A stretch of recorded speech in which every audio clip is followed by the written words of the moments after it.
Bismillahirrahmanirrahim. Assalamualaikum warahmatullahi wabarakatuh.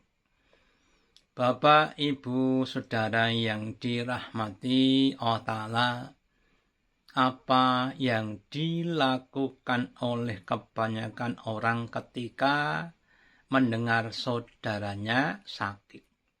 Maka kebanyakan dari mereka mendoakan supaya sakitnya segera sembuh dengan doa-doa sebagaimana yang telah diajarkan Nabi. Allahumma shfi, ya Allah sembuhkanlah dia, atau doa dalam bahasa Indonesia semoga lekas sembuh dan lain sebagainya. Padahal sakit itu tidak hanya suatu hal yang memberikan suatu penderitaan. Kadang-kadang Allah menjadikan sakit sebagai pengampun atau penghapus dosa-dosa hambanya. Atau digunakan untuk menguji kesabaran hambanya. Atau digunakan untuk supaya hamba mendekat kepada Allah Ta'ala. Maka sebaiknya ketika kita mendengar ada saudara kita yang sakit, tidak hanya untuk mendoakan supaya lekas sembuh.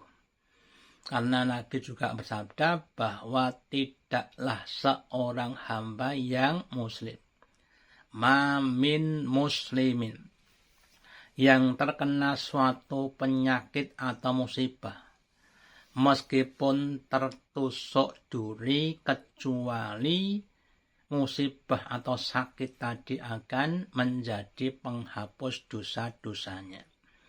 Seandainya kita ibaratkan suatu pakaian yang kotor. Kotornya pakaian itu disebabkan karena beberapa hal. Yang pertama mungkin karena debu, atau mungkin karena lumpur, atau mungkin karena minyak, oli, dan lain sebagainya. Ketika cuma kena debu, maka cara mencucinya cukup disikat atau dikocek, atau sekarang dengan mesin cuci. Tetapi ketika sudah ngetel, kena lumpur atau kena oli, maka tidak cukup untuk disikat sekali atau dua kali. Butuhkan berbagai macam cara disikat atau direbus, bahkan dengan menggunakan alat atau cairan-cairan tertentu supaya hilang. Demikian juga dosanya atau kesalahan seorang itu tidak sama, ada yang bertingkat-tingkat. Sehingga ada yang sakitnya mungkin cuma 3 hari, ada yang mungkin selama 1 bulan, dan lain sebagainya. Demikian juga sakit digunakan untuk meningkatkan ketaatan hamba kepada Allah Ta'ala. Contohnya ketika Allah memberikan sakit kepada Nabi Ayub. Tidak cuma sehari 2, tapi sampai 18 tahun. Dan akhirnya Allah sembuhkan Nabi Ayub, dan Allah Ta'ala jadikan Nabi Ayub sebagai qudwah atau contoh teladan dalam menghadapi sakit. Maka mari kita tingkatkan dalam mendoakan saudara kita yang sakit.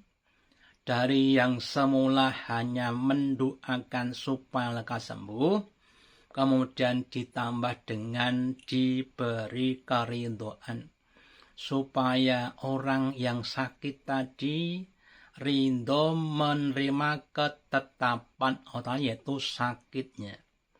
Allah berfirman dalam hadis qudsinya, man radiya bi qadha'i dakhala jannah. Barang siapa yang dia ridho kepadaku, aku akan masukkan ke dalam surga.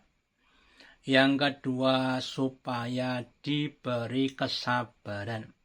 Karena dengan kesabaran, maka sakitnya atau musibahnya akan bisa menjadi penghapus dosa-dosanya. Kalau tidak sabar, maka apa yang menjadikan dia sakit itu akan menjadi penambah dosa-dosanya.